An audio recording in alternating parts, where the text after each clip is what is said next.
Hello students, we have discussed metals and non-metals chapter in yesterday's class. The topic chemical properties of metal, in which we have discussed two topics: metals form positive ion by losing electrons, and second property, metals reaction with oxygen. Okay. अगर हम metals को elements को particularly classify करते हैं तो classification के लिए हमने फिजिकल प्रॉपर्टीज को डिस्कस किया हुआ है, जिसमें फिजिकल प्रॉपर्टीज के अकॉर्डिंग हम पर्टिकुलर एलिमेंट्स को मेटल और नॉन मेटल की कैटेगरी में क्लासिफाई नहीं कर सकते, because there are some exceptions. So to classify them or to classify the elements, we have to discuss the chemical properties also. Okay, so first of all, metals form positive ion means metals को अपने electron, जो metals वो होते हैं जो अपना outer most shell को complete करने के लिए to get nearest electronic configuration, वो अपना एक इलेक्ट्रॉन, एक दो तीन जितने भी उसके पास एक्स्ट्रा इलेक्ट्रॉन्स है वो लूज कर देता है. एंड द एलिमेंट और the atom, or we can say atom of a particular element which loses electron, and after losing electron it gain a positive ion upon it, then the element is classified chemically accordingly metals, isn't it? जिसमें हमने sodium का example लिया था, calcium का example भी explain किया था कि वो अपने आउटर मोस्ट शेल को, अब आप नोटिस करो, अगर आप पीरियडिक क्लासिफिकेशन की जो टेबल है, periodic table, modern periodic table, उसको देखते हो तो अल्टीमेटली हर एक पर्टिकुलर जो हम ग्रुप्स पीरियड वाइज चलते हैं तो अल्टीमेटली लास्ट जो कह सकते हैं जो 18th ग्रुप एलिमेंट जहाँ पे एग्जिस्ट करता है, अगर पर्टिकुलर पीरियड में हम लेफ्ट टू राइट चल रहे हैं तो 18th एलिमेंट में 18th ग्रुप में जो लास्ट एलिमेंट है, मतलब 18th ग्रुप में जो एलिमेंट है वो नियरेस्ट, वो कह सकते हैं कंप्लीट उसका फुल शेल फुलफिल है. तो उस फुलफिल शेल को गेन करने के लिए तो एलिमेंट्स हैं, उनके जो एटम्स हैं वो इलेक्ट्रॉन्स को लूज करते हैं या गेन करते हैं. ठीक है, तो अल्टीमेटली मेटल्स क्या करेंगे, इलेक्ट्रॉन को लूज करेंगे. Second, we have discuss that metal react with oxygen. अगर हम मेटल की रिएक्शन ऑक्सीजन से देखते हैं तो हमने डिस्कस किया था metal react with oxygen to form metal oxides. अब मेटल ऑक्साइड्स अगर हम बात कर रहे हैं तो मेटल ऑक्साइड्स का नेचर क्या होता है, बेसिक होता है.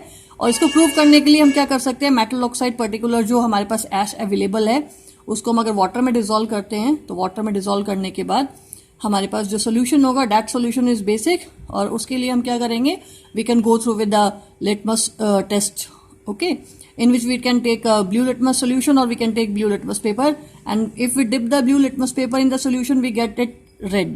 It means the color change from blue to red, it indicates that the given solution is basic. It means that proves that metal oxides are basic in nature, isn't it? But अब जब oxygen से reaction की बात है तो particular metals है वो react कर रहे थे, जब ऑक्सीजन थे वो depend upon the reactiveness of the metal, वो अकॉर्डिंगली रिएक्ट कर रहे थे. कोई रूम टेम्परेचर पे रिएक्ट कर रहा है, कोई किसी को हीटिंग देनी पड़ रही है, किसी को स्ट्रॉन्ग हीटिंग देनी पड़ रही है. It means depend upon the reactiveness metal react with oxygen. Okay, और उसके अगर हम अकॉर्डिंगली देखते हैं, अगर मैं इसी सेकेंड पॉइंट को एक्सप्लेन करूं तो हमारे पास जो गिवन एलिमेंट्स जो हमारे कोर्स में है उसके अकॉर्डिंग हम उनको उनकी जो कह सकते हैं decreasing order of the reactiveness of the metals की बात करें तो हमारे पास जो डिक्रीजिंग ऑर्डर ऑफ रिएक्टिवनेस है वो हमारा है, जैसे सोडियम हम यहाँ कह सकते हैं पोटेशियम के अकॉर्डिंग, पोटेशियम भी हो सकता है. नेक्स्ट अगर हम बात करें मैग्नीशियम है, नेक्स्ट अगर हम बात करें टिन हो सकता है, नेक्स्ट अगर हम बात करें टिन का सिंबल SN. उसके बाद हम बात कर सकते हैं, अगर आयरन की बात करें टिन लो, या यहाँ पे आप जिंक ले सकते हो, जिंक बेटर है क्योंकि हमारे कोर्स में जिंक अवेलेबल है. नेक्स्ट अगर हम जिंक के बाद हमारे कोर्स के एलिमेंट्स की बात करें तो आयरन हो गया हमारा मेटल. नेक्स्ट अगर हम बात करें कॉपर, नेक्स्ट उसके आगे सिल्वर, और नेक्स्ट वो गोल्ड और प्लैटिनम हम यहाँ पे मेंशन कर सकते हैं. इट मीन्स अगर मेटल की रिएक्टिवनेस ऑक्सीजन से देखते हैं, it means sodium and potassium, next after it magnesium, next zinc, next iron, next copper and silver, next sorry next gold and जो प्लैटिनम वो does not react with hot steam, hot air also. Means आप उसको strong heating provide करोगे, strong heated air provide करो तब भी वो react नहीं करेगा. It means gold and platinum does not react with the oxygen. Now आज जो हम बात करेंगे वो हम डिस्कस करेंगे मेटल्स रिएक्शन वाटर के साथ.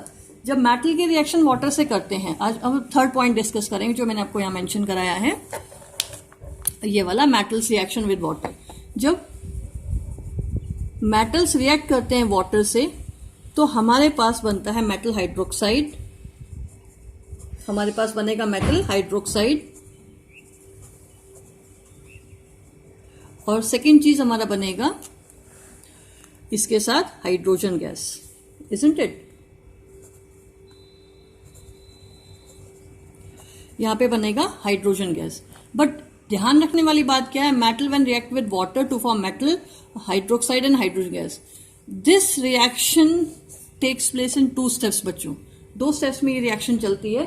अगर हम यहां बात करते हैं, first of all metal when react with water, जो स्टेप्स इन्वॉल्व है वो मैं आपको एक्सप्लेन कर रही हूं। द स्टेप्स इन्वॉल्व इसमें, इस रिएक्शन में जो मेटल वाटर से रिएक्ट करता है तो फर्स्ट ऑफ ऑल हमारे पास बनता है metal oxide plus hydrogen gas.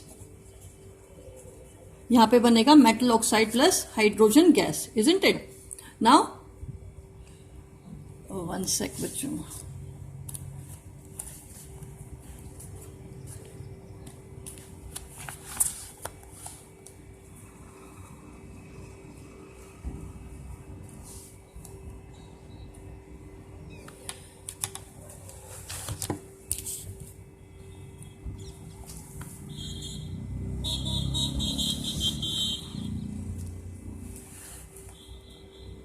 Yes now metal जब वाटर से रिएक्ट करेगा तो फर्स्ट स्टेप क्या होगा, मेटल ऑक्साइड बनेगा एंड हाइड्रोजन गैस इवॉल्व होगी। हाइड्रोजन गैस इवॉल्व होगी, हम सिंबल यूज कर सकते हैं ओवरहेड एरो, जिसका जो हेड है वो अप हेड एरो यूज करेंगे।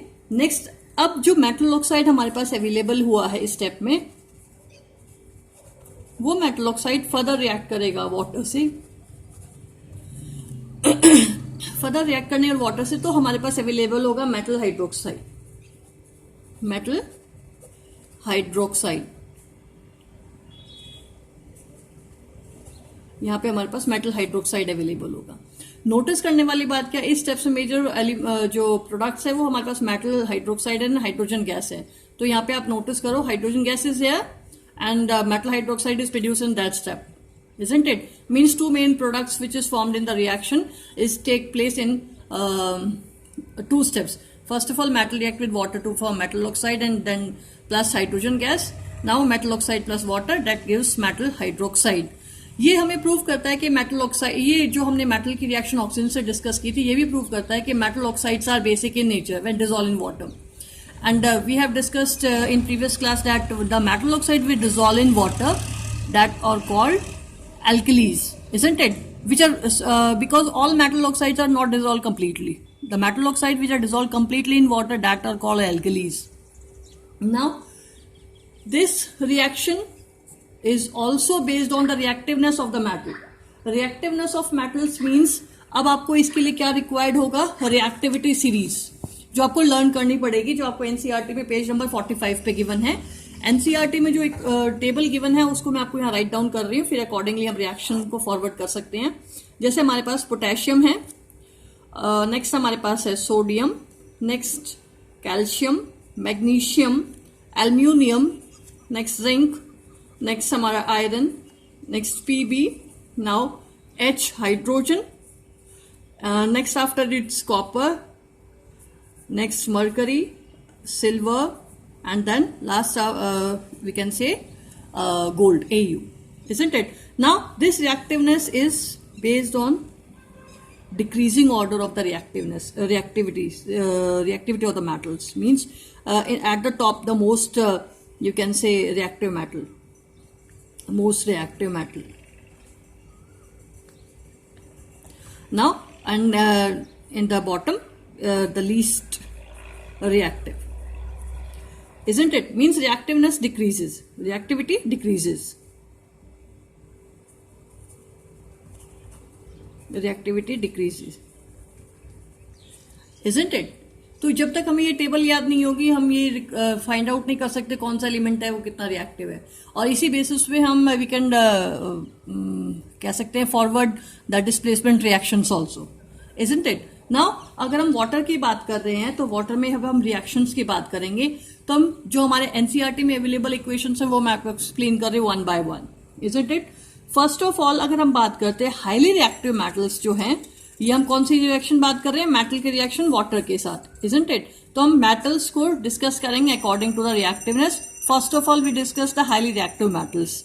हाई रिएक्टिव मेटल की बात करें,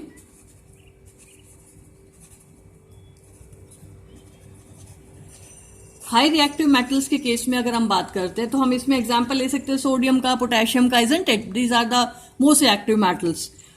तो अगर हम पोटेशियम की बात करते हैं, potassium which is present in the solid state when react with water, तो react with water it means it is in liquid state. Now we have to we know that metal when react with water, metal hydroxide and hydrogen gas is available. So here first of all अगर हम इसी equation को forward करते तो हमारे पास metal hydroxide कौन सा बनेगा, KOH, potassium hydroxide, because metal is here potassium.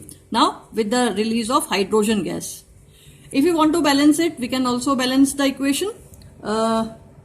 अगर हम बात कर रहे हैं यहाँ पे हाइड्रोजन अप्रोक्स कितना हो गया हमारे पास, यहाँ पे हो गया ऑक्सीजन 1, हाइड्रोजन 2 और यहाँ पे 3 है, तो हम इसको बैलेंस कैसे करेंगे, हम इसको मैनेज कर सकते हैं। इससे यहाँ पे इसको 2 लगाया, 4 हो गया। अल्टीमेटली यहाँ पे हमारे पास कितना हो गया, हाइड्रोजन गैस 1, KOH की बात करें तो यहाँ पे अगर हम मेंशन कराए 2, तो यहाँ पे अब देखते हैं बराबर हो जाएगा हाइड्रोजन कैसे, 2 और ये 4, it means 4 and oxygen is 2 oxygen here and the potassium is atoms of potassium here is 2 and on the that side, on the product side, that is 2. It means that equation is balanced with the release of, अब important चीज क्या है, with the hydrogen gas release of large amount of heat energy. It depend upon the reactiveness of the metal, isn't it? Heat जो release है वो reactiveness पर depend करेगा। Most reactive metals, highly reactive metals जो है वो hydrogen gas release करने के साथ साथ heat भी release करेंगे। That's why sodium and potassium are kept in kerosene. अगर हम ऑक्सीजन से रिएक्शन की बात करते थे, हमने ऑक्सीजन से रिएक्शन किया था, दैट अगर ऑक्सीजन बाहर रखा जाता है तो वो ऑक्सीजन एटमॉस्फेरिक केस में रखा जाए तो एटमॉस्फेरिक गैस में वो क्या करेगा, बर्न कर जाएगा। नेक्स्ट अगर हम बात कर रहे हैं इसको वाटर से रिएक्शन की बात, वाटर से भी ये विगरसली रिएक्ट करेगा और वो इतना विगरसली रिएक्ट करेगा, it can react with a cold water, chilled cold water, isn't it. अगर आप सोडियम का पीस या पोटेशियम का पीस लेते हो और उसको आप वेट करते, वो ड्राई करते हो in the filter paper, don't hold with the naked hand, hold it with the help of tong, isn't it. आप उसको टोंग की हेल्प से लीजिए, कट कीजिए पीसेस को और पीस को आप क्या कीजिए, वेट कीजिए, सॉरी ड्राई कीजिए in between the filter paper. Next out of it drop it in the chilled cold water, you can see the piece of the potassium or a sodium burns with the ball of a fire, isn't it? वो एक जो आग का गोला है उसकी तरह वो उस वाटर, कोल्ड वाटर में घूमेगा। दैट अब वो जो फायर है उसके अंदर प्रोड्यूस कैसे हुई है, बिकॉज जो पोटेशियम है उसके थ्रू जो हाइड्रोजन गैस रिलीज हुई है, वो हाइड्रोजन गैस और प्लस जो हीट रिलीज हुई है, हीट से वो हाइड्रोजन गैस क्या करेगा, बर्न कर जाएगी और वो हाइड्रोजन गैस बर्न करेगी। इसलिए आपको जो पीस है किसका, सोडियम पोटेशियम का, वो क्या करेगा, आपको बर्न करता हुआ दिखाई देगा because of the hydrogen gas is there. Hydrogen gas catches fire due to the heat produce due to the in the reaction. Now this reaction is also takes place in 2 steps. First of all potassium react with water to form metal oxide. That metal is called potassium. Okay, so K2O, potassium oxide with release of hydrogen gas means hydrogen gas is released in the first step. Notice करो, ये important बात बोल रही हूँ, hydrogen gas is produced in the first step. Now potassium oxide further react with molecule of water, then it again form hydroxide, isn't it? So main product hydrogen and potassium hydroxide is there. अब notice करने वाली बात क्या है, this reaction is highly exothermic और इतनी exothermic है जो हाइड्रोजन गैस है वो immediately catches fire, isn't it.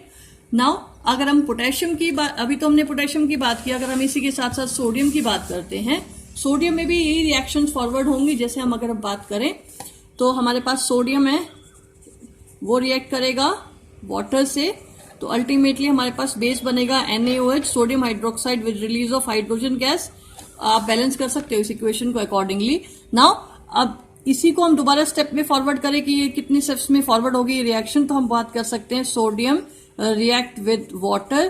First of all sodium oxide is formed with release of hydrogen gas.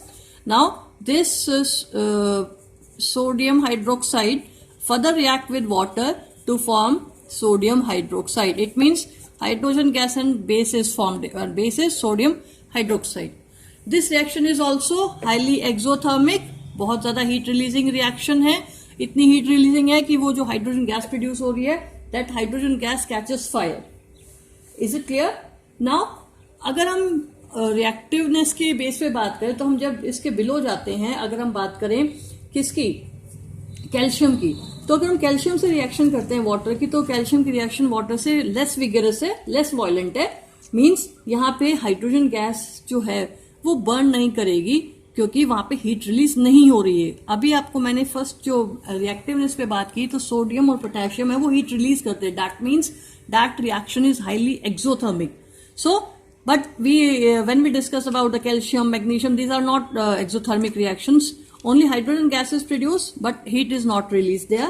So the reaction of calcium with water, calcium react with water, so that reaction is less violent, and the heat evolved during is not sufficient for the hydrogen gas to catch as fire. Is it? तो जो hydrogen gas release भी heat release भी होगी वो इतनी less amount में होगी that it not catches fire. Okay और अल्टीमेटली क्या होगा, जो कैल्शियम मेटल है जो रिएक्ट नहीं किया है अभी, और वो कैल्शियम मेटल है वो start floating because of the bubbles present of the hydrogen, ठीक है, gas which is formed in the reaction. Means अगर हम बात करें यहाँ पे कैल्शियम की, कैल्शियम रिएक्ट विद वाटर, तो ultimately base is form calcium hydroxide and hydrogen gas is evolve here. You can also balance the equation. Next out, if it here not heat not release, or if heat releases, it is less, it is in very less amount. Okay, that by which hydrogen gas cannot catches fire. Now it means hydrogen gas के जो bubbles होंगे, अगर आप notice करो, मैं आपको एक beaker देती हूँ. बीकर में हमारे पास वाटर फिल्ड है, उस वाटर में हमने कैल्शियम ऐड किया हुआ है. कैल्शियम जब रिएक्ट करे कैल्शियम हाइड्रोक्साइड और गैस बनेगी, तो जो हाइड्रोजन गैस के बबल्स होंगे वो सरफेस पे आ जाएंगे, और जो कैल्शियम है उस मेटल जो बबल्स है उनके साथ वो चिपक के फ्लोट करना स्टार्ट कर देगा. देखो जैसे मैंने डॉट्स लगाई हैं, that dot represent the calcium metal, calcium atoms, और we can say calcium element, isn't it? So calcium start floating with the help of the hydrogen gas. Important है क्योंकि 1 मार्क्स क्वेश्चन में पूछा जाता है which element float on the surface, and the element float on the surface is calcium. Okay, now if you discuss about magnesium, अगर हम यहाँ पे कैल्शियम की बात करें तो यहाँ पे जो वाटर होगा वो that water is also cold water, is it? Cold water के साथ कैल्शियम रिएक्ट कर जाएगा, और कैल्शियम रिएक्ट करेगा बट हीट रिलीज बहुत ही लेस अमाउंट में होगी. वो तो चिल्ड वो हॉट जो वो पोटेशियम और जो सोडियम थे वो चिल्ड वाटर से रिएक्ट करके hydrogen gas plus exothermic reaction produce करते हैं. लेकिन जो हमारा कैल्शियम है वो रिएक्शन के थ्रू, कैल्शियम जो है वो रिएक्शन के थ्रू जो हीट है वो नहीं रिलीज करता है, but calcium can react with the cold water, isn't it? Now if you discuss about the magnesium, अगर हम मैग्नीशियम की बात करते हैं, magnesium does not react with the cold water, क्योंकि कैल्शियम की अगर हम बात करें है पीरियडिक वो रिएक्टिविटी सीरीज में नोटिस करो, first of all calcium is there, now next out of it magnesium, so magnesium is less reactive than calcium, so calcium react with cold water but magnesium does not, so we have to warm the solution, or we have to warm the water for the reaction. So magnesium है वो फिर से ये जो reaction है ये भी बेटा 2 स्टेप से फॉरवर्ड होगी जैसे ये हो रही है. First of all calcium oxide is form CaO, and then calcium oxide react with water to form calcium hydroxide. Now magnesium की बात करते हैं. Magnesium further react with the water. मैं आपको बैलेंस इक्वेशन नहीं दे रही हूँ, आप बैलेंस खुद करेंगे. तो यहाँ पे फिर से वही बनेगा मैग्नीशियम हाइड्रोक्साइड MgOH का whole twice plus hydrogen gas. Again it can be takes place upon with the help of two steps. First of all, magnesium oxide and magnesium hydroxide is formed. Now, अगर हम magnesium की बात करते हैं, magnesium does not react with the cold water, it react with the hot water, so we have to heat the solution to form magnesium hydroxide and hydrogen gas. It also floats. जैसे यहाँ पे ये float करता है calcium, यहाँ पे ऐसे ही magnesium भी float करेगा with the help of the bubbles of the hydrogen gas. So it starts floating due to the bubbles of the hydrogen gas that stick to the surface, to its surface, isn't it? Now, अगर हम आगे metals की बात करते हैं, जैसे हमारे पास course में आयरन दे रखा है, एल्यूमिनियम दे रखा है. एल्यूमिनियम, आयरन, जिंक, जो तीन मेटल्स हैं जो हमारे कोर्स में जो गिवन है, एल्यूमिनियम हमारा कह सकते हैं आयरन Fe, नेक्स्ट हमारा zinc Zn, does not react with either with the cold और the hot water, they react with the steam. Means ये तीन मेटल हैं, ये किससे रिएक्ट करेंगे? स्टीम से, और वो भी कैसे? हॉट स्टीम से. इट मीन्स हॉट स्टीम में उसको गिवन अप करेंगे, तब हमारे पास क्या होगा? वो रिएक्शन फॉरवर्ड होगी. बट अब मैं बहुत इंपॉर्टेंट स्टेप बोल रही हूं, जो स्टीम से रिएक्शन के बाद भी, हॉट स्टीम से रिएक्शन के बाद भी, अगर यहाँ मैं प्लस ना लगा के यहाँ पे हॉट स्टीम लिख दो तो भी बात सेम है. मीन्स हम हॉट स्टीम से भी रिएक्शन कराएंगे, तब भी ये टू स्टेप्स जो रिएक्शन चलती हैं सभी के केसेस के लिए, ये टू स्टेप्स यहाँ पे फॉरवर्ड नहीं होंगी. यहाँ पे सिर्फ वन स्टेप फॉरवर्ड होगी, और वो भी हॉट स्टीम देने पे. मैं आपको एक्सप्लेन कर रही हूं. जैसे हमारे पास है एल्यूमिनियम. एल्यूमिनियम जब वाटर से रिएक्ट करता है तो यहाँ पे एल्यूमिनियम ऑक्साइड बन गया. फर्स्ट स्टेप तो बन गया बेटा, ठीक है, हाइड्रोजन गैस के साथ. बट सेकेंड स्टेप जो है, जो एल्यूमिनियम ऑक्साइड है, वो वाटर से फर्दर रिएक्ट करके एल्यूमिनियम हाइड्रोक्साइड बनाए, वो रिएक्शन फॉरवर्ड नहीं होती है. ये रिएक्शन फर्स्ट स्टेप तक ही चलती है, फर्स्ट स्टेप ही चलता है इसके अंदर, ठीक है. ये बहुत इंपॉर्टेंट है. बच्चे क्या करते हैं, एल्यूमिनियम वाटर देखते हैं और यहाँ हाइड्रोक्साइड बना के रख देते हैं, बट ये मेंशन नहीं करते या ये नोटिस नहीं करते कि जो एल्यूमिनियम है रिस्ट्रिक्टिव मेटल है, it does not form hydroxide, it just form aluminium oxide with water. और we can say hot water, तो यहाँ पे हम बात कर सकते हैं गैसियस फॉर्म हो गई क्योंकि स्टीम हो गई, ये हम मेंशन करेंगे इसमें, ठीक है. ऐसे ही हम अगर आयरन की बात करते हैं, आयरन की रिएक्शन जब वाटर से करेंगे तो वही वापस से रिपीट होगा. यहाँ पे हमारे पास बनेगा Fe3O4 आयरन ऑक्साइड जो हमारे पास, और हाइड्रोजन गैस, ठीक है. यहाँ पे वही स्टीम है, हॉट स्टीम है, तो आप यहाँ पे हीट का सिंबल अवेलेबल करा सकते हो. यहाँ पे वही बात है, ऑक्साइड बन रहा है बट हाइड्रोक्साइड आयरन की फॉर्मेशन नहीं हो रही है. Only first step forwarded here, second step doesn't takes place, isn't it. Now अब हमने तीन प्रॉपर्टीज डिस्कस कर ली हैं. First of all, metal form ion positive ions by losing electron. Second, metal react with oxygen. Now metal reaction with water. अब हम जो fourth properties discuss करेंगे, that property is the reaction of metals with acids. ये हमने acid base वाले chapter में भी discuss किया हुआ है, बट हमारा जो फोर्थ प्रॉपर्टी है, मेटल्स रिएक्ट विद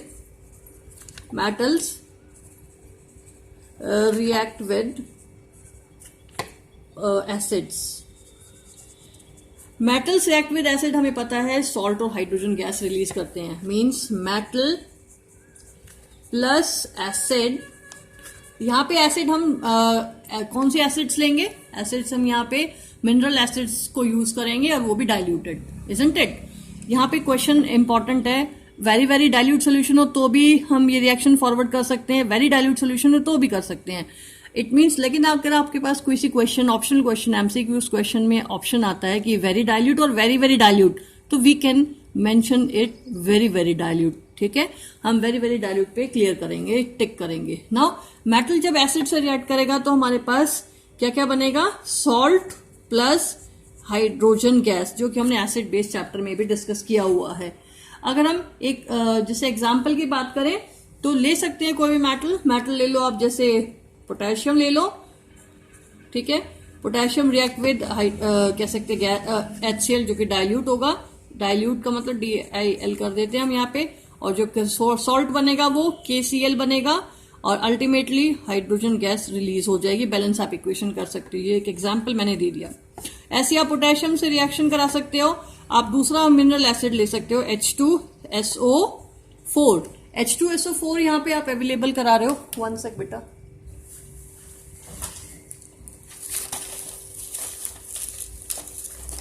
जब यहाँ पे आप H2SO4 अवेलेबल करा रहे हो वो भी आपका क्या होगा, डाइल्यूट होगा। तो अल्टीमेटली हमारे पास सॉल्ट बनना है किसका, सोडियम का, और यहाँ पे SO4 है हमारे पास, तो Na2SO4 बनेगा with release of hydrogen gas. तो यहाँ पे भी क्या होगा, हाइड्रोजन गैस रिलीज होगी, सॉल्ट बनेगा, sodium sulphate, according to adjusting the valencies of the sodium and the sulphate ion, isn't it. तो ये प्रॉपर्टीज हम पहले भी डिस्कस कर चुके हैं, आप फॉरवर्ड कर सकते हो। But the most important thing is कि जो हम मिनरल एसिड्स लेते हैं वहां पे HCl एंड H2SO4 कह सकते हैं हाइड्रोक्लोरिक एसिड और सल्फ्यूरिक एसिड को हम यूज करते हैं, but we does not use the nitric acid HNO3 here, because हम यूज कर सकते हैं, रिएक्शन फॉरवर्ड होगी, बट जो कंडीशन देखो, जो मेटल्स हैं वो एसिड, किसी भी एसिड के साथ रिएक्शन करके सॉल्ट और हाइड्रोजन गैस बनाएंगे, बट यहाँ पे जो हम बात करते हैं नाइट्रिक एसिड की, वो सॉल्ट तो बनाता है बट हाइड्रोजन गैस वहां पे रिलीज अप नहीं हो पाती है। रीजन है इसका कि जो नाइट्रिक एसिड है वो बहुत ही स्ट्रॉन्ग ऑक्सीडाइजिंग एजेंट है।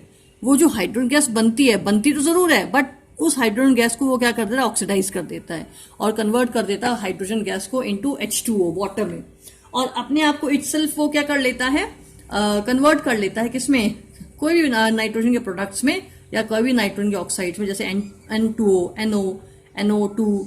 It means we can say hydrogen gas does not evolve when metal react with nitric acid.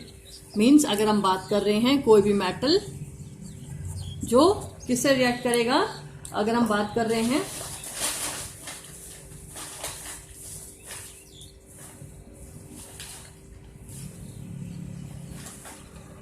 कोई भी मेटल जो रिएक्ट कर रहा है HCl और H2SO4 से तो हम बात कर लेते हैं, बट यहाँ पे हम बात करें तो ये मेटल जब नाइट्रिक एसिड की बात आती है, HNO3 की बात जब आती है, तो HNO3 के साथ जो सॉल्ट तो बनता है बट हाइड्रोजन गैस है वो रिलीज नहीं होती है। हाइड्रोजन गैस की जगह वो क्या प्रोड्यूस हो जाता है, it can be converted into water, isn't it? Means hydrogen gas is not produced when metals react with dilute HNO3. So hydrogen gas is not evolved when a metal react with nitric acid because HNO3 is a strong oxidizing agent. ये HNO3 strong oxidizing agent है that converted the hydrogen gas produced into water and itself get reduces into किसमें, आपका N2O या आपका कह सकते हैं NO या हम कह सकते हैं NO2, किसी में भी अपने आप को वो रिड्यूस अप कर सकता है। Isn't it class? Now अगर हम बात कर रहे हैं नेक्स्ट प्रॉपर्टी की, अगर हम नेक्स्ट की बात करें, दोनों ही पेन नहीं चल रहे, थर्ड पेन लेते हैं चलो। अगर हम नेक्स्ट बात करते हैं किसकी, मेटल्स की रिएक्शन। अच्छा, अगर हम इनकी बात की जाए, देखो इंपॉर्टेंट चीज बोल रही है कि जब हम मेटल की रिएक्शन डिक्रीज कह सकते हैं कि जो रेट ऑफ जो फॉर्मेशन ऑफ जो हाइड्रोजन गैस है, अगर हम रिएक्टिविटी सीरीज की बात करें तो या कह सकते हैं मेटल की रिएक्शन विद वाटर से बात करें, सीधी सीधी ये बोले तो हमारे कह सकते हैं कि आपका जो हाईली रिएक्टिव मेटल्स है, जैसे हमारा सोडियम पोटेशियम वो टॉप पे है, उसके बाद हम मैग्नीशियम कैल्शियम की बात करेंगे, फिर हम मैग्नीशियम की बात करेंगे, फिर हम एल्यूमिनियम की बात करेंगे, आयरन की बात करेंगे।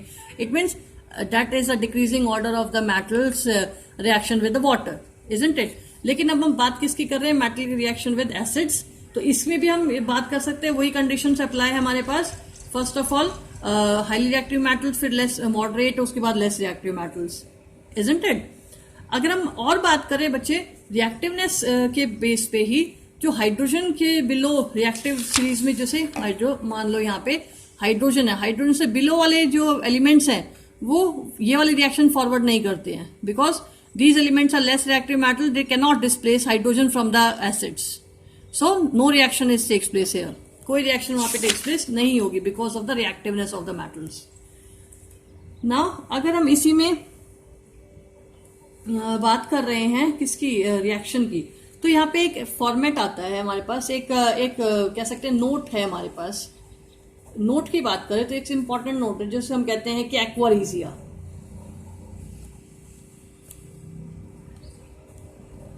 एक्वारीजिया क्या है, aqua regia is the royal water, हम इसका दूसरा नाम क्या जानते हैं, रॉयल वाटर। रॉयल वाटर क्यों है? Because it is a concentrated mixture of the hydrochloric acid and concentrated acid HNO3. Means एक्वारीजा is a mixture of कह सकते हैं HCl और किसका? HNO3 का, in the ratio of 3:1.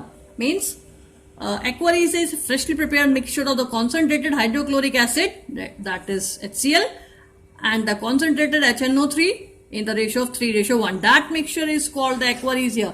इसे aquaresia इसलिए और royal water इसलिए बोलते हैं, it can dissolve the gold in its solution. Aqua regia में क्या होता है कि ये जो एसिड्स है ये डिजोल्व कर लेती है, और ये दोनों कॉन्सेंट्रेटेड है, ध्यान रखना, डाइल्यूट नहीं ले रहे हम. HNO3 और HCl दोनों कॉन्सेंट्रेटेड ले रहे हैं, और ये इवन इतना स्ट्रांग होता है कि ये जो गोल्ड है उसको अपने अंदर डिजोल्व कर लेता है.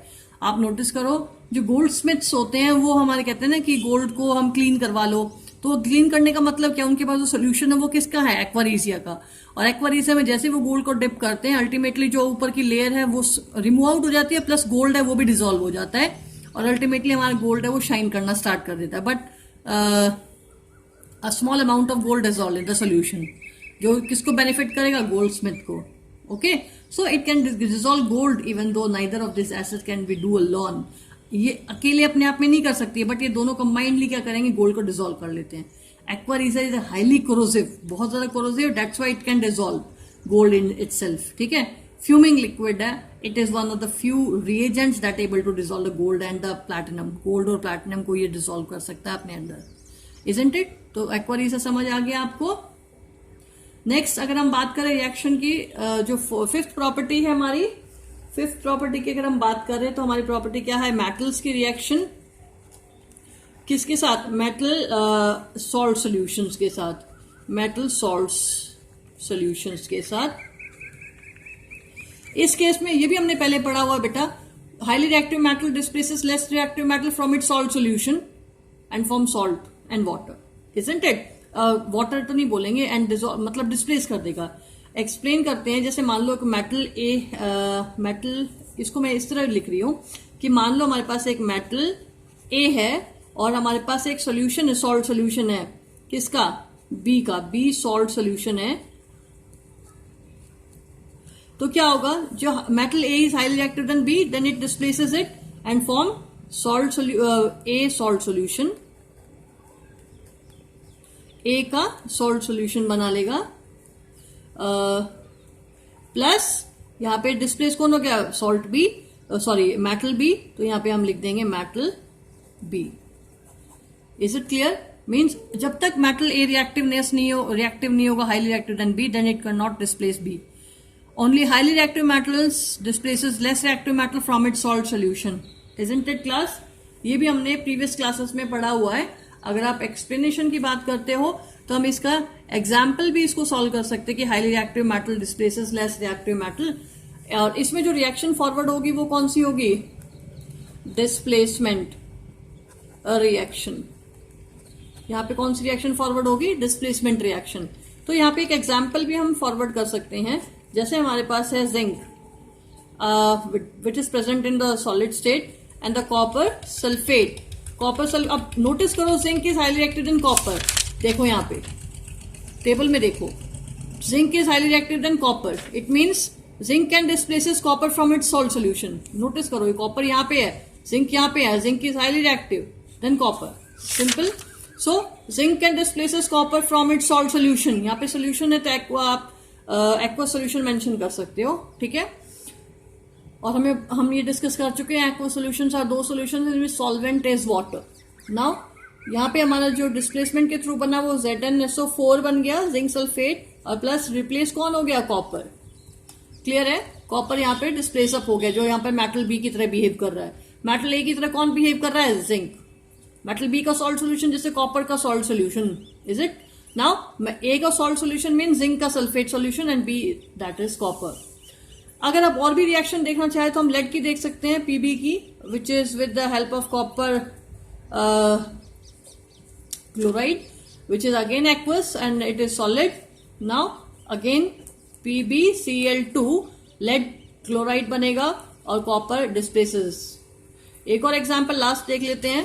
यहाँ पे जो हमारा आयरन है वो रिएक्ट करेगा किससे, कॉपर सल्फेट से, और वही एक्वा सोल्यूशन है, तो अल्टीमेटली हमारे पास FeSO4 बना प्लस कॉपर बना. It means iron is highly reacted than copper, it displaces copper from its salt solution and iron sulphate is formed in copper here.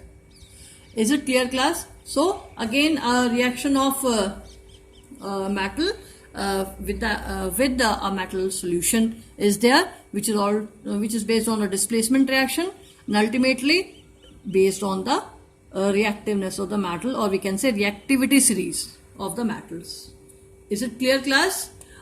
Next अगर हम बात कर रहे हैं, उसके बाद हम metals की reaction non metals के बाद साथ कर लेते हैं. अगर हम मेटल्स की रिएक्शन नॉन मेटल के साथ बात करेंगे बच्चों, तो अल्टीमेटली जो मेटल है जब नॉन मेटल से रिएक्ट करेगा तो अल्टीमेटली इलेक्ट्रॉन्स का गिव एंड टेक होगा. यहाँ पे 6 प्रॉपर्टी अगर हम बात कर रहे हैं, मेटल की रिएक्शन किसके साथ, नॉन मेटल्स के साथ. ठीक है, अब यहाँ पे ये डिस्कस तो मैं नेक्स्ट क्लास में करूंगी, बट आपको जनरल व्यूज बता देती हूँ इसमें कि हमें एक पढ़ना क्या है. जब मेटल नॉन मेटल से रिएक्ट करेगा तो आयनिक कंपाउंड फॉर्मेशन होगा बच्चे, because metal can loses electron and non metals accept electron. तो जो मेटल इलेक्ट्रॉन लूज करेगा उसे एक्सेप्ट कौन करेगा, नॉन मेटल. ठीक है, तो अल्टीमेटली कंपाउंड जो सॉल्ट बनेगा हमारे पास वो क्या होगा, आयनिक कंपाउंड होगा. मतलब जो कंपाउंड फॉर्मेशन होगा, जो आयनिक कंपाउंड्स है उसका formation with the help of electron dot structure and their properties, ये सब हम कब डिस्कस करेंगे, नेक्स्ट क्लास में. अभी मैंने आपको जो पढ़ाया है वो आप जरूर रीड करेंगे, फिर भी कोई डाउट है आप मुझसे पूछ सकते हैं. Is it clear, class? और नेक्स्ट अगर हम बात करें, आपके जो क्लासेस जो है एग्जाम्स ऑनलाइन स्टार्ट हो रहे हैं, MCQ बेस्ड है ऑनलाइन, वो आप प्रैक्टिस करोगे. फिर भी कोई डाउट है मुझसे पूछ सकते हो, कमेंट सेक्शन में ऐड कर सकते हो या मुझे पर्सनल कॉल कर लोगे तो मैं आपके डाउट्स जरूर क्लियर करूंगी. बट बी रेगुलर, और जो पीडीएफ्स में अवेलेबल करा रही वही पीडीएफ्स आपको करनी है. बच्चे बार बार पूछ रहे कि मैडम ये करना है या इससे कुछ मिसिंग तो नहीं है. मैं आपको जो पीडीएफ दे रही वही आपको करना है किसी भी पर्टिकुलर चैप्टर का. Is it clear? Okay class, be safe and be at home.